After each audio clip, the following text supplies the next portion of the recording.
राधे राधे आप सभी को। आज की वीडियो में मैं आपको सुनाऊंगी उत्पन्ना एकादशी व्रत कथा।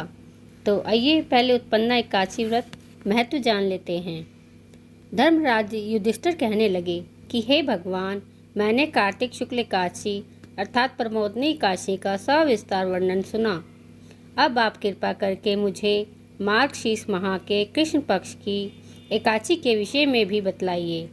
इस एकादशी का क्या नाम है तथा इसके व्रत का क्या विधान है, इसकी विधि क्या है, इसका व्रत करने से किस फल की प्राप्ति होती है।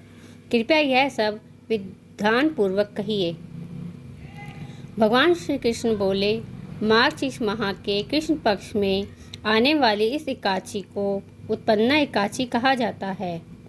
यह व्रत शंखोदार तीर्थ में स्नान करके भगवान के दर्शन करने से जो फल प्राप्त होता है उसके बराबर पुण्य मिलता है। व्रत करने वाले भक्त को चोर, पाखंडी, पर स्त्रीगामी, निंदक, मिथ्याभाषी तथा किसी भी प्रकार के पापी से बात नहीं करनी चाहिए। इसका महात्म्य मैं तुमसे कहता हूँ, तुम ध्यानपूर्वक इसे सुनो। उत्पन्ना एकादशी व्रत कथा। युधिष्ठिर कहने लगे कि हे भगवान, आपने हजारों यज्ञ और लाख गोदान को भी एकादशी व्रत के बराबर नहीं बताया, सो यह तिथि सब तिथियों से उत्तम कैसे हुई, कृपया करके बताइए। भगवान कहने लगे, हे युधिष्ठिर, सतयुग में भगवान श्री कृष्ण कहने लगे, हे युधिष्ठिर, सतयुग में मुर नाम का दैत्य उत्पन्न हुआ। वह बड़ा बलवान और भयानक था। उस प्रचंड दैत्य ने इंद्र इत्यादि वसु, वायु, अग्नि आदि सभी देवताओं को पराजित करके भाग दिया। तब इंद्र सहित सभी देवताओं ने भयभीत होकर भगवान शिव से सारा वृतांत कहा और बोले, हे कैलाशपति, मूर दैत्य से भयभीत होकर सब देवता मृत्युलोक में फिर रहे हैं। तब भगवान शिव ने कहा, हे देवताओं, तीनों लोकों के स्वामी, भक्तों के दुखों का नाश करने वाले भगवान विष्णु की शरण में जाओ। वे ही तुम्हारे दुखों को दूर कर सकते हैं। शिवजी जी के ऐसे वचन सुनकर सभी देवता क्षीर सागर में पहुँचे।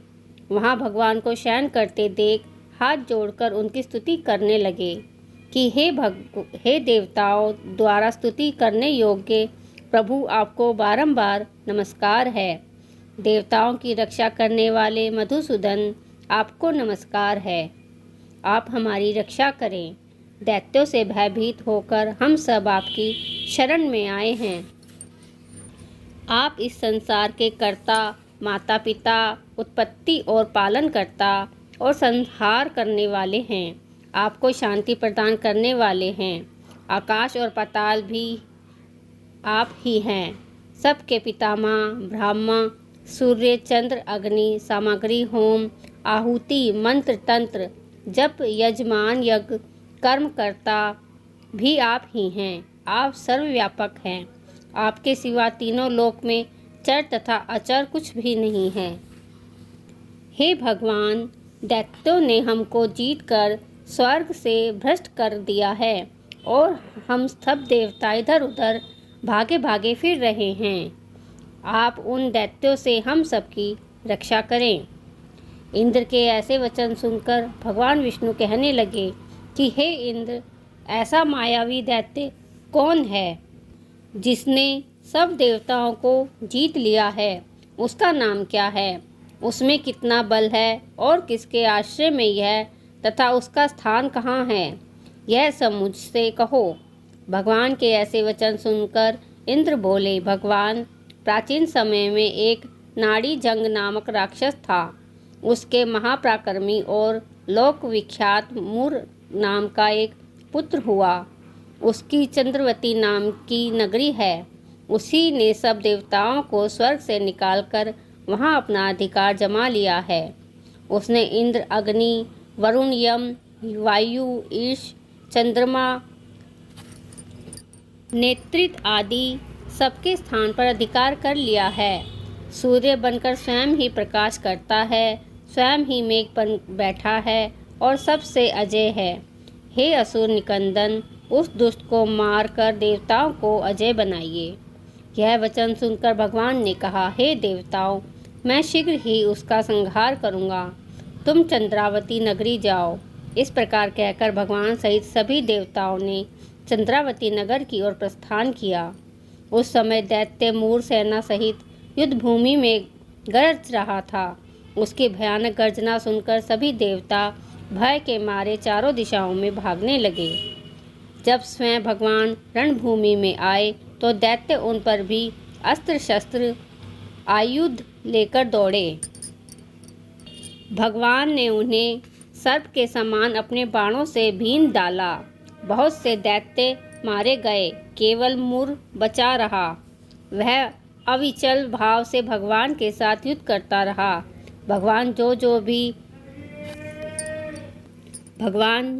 भी तीक्ष्ण बाण चलाते वह उसके लिए पुष्प सिद्ध होता। उसका शरीर छिन्न भिन्न हो गया, किंतु वह लगातार युद्ध करता रहा।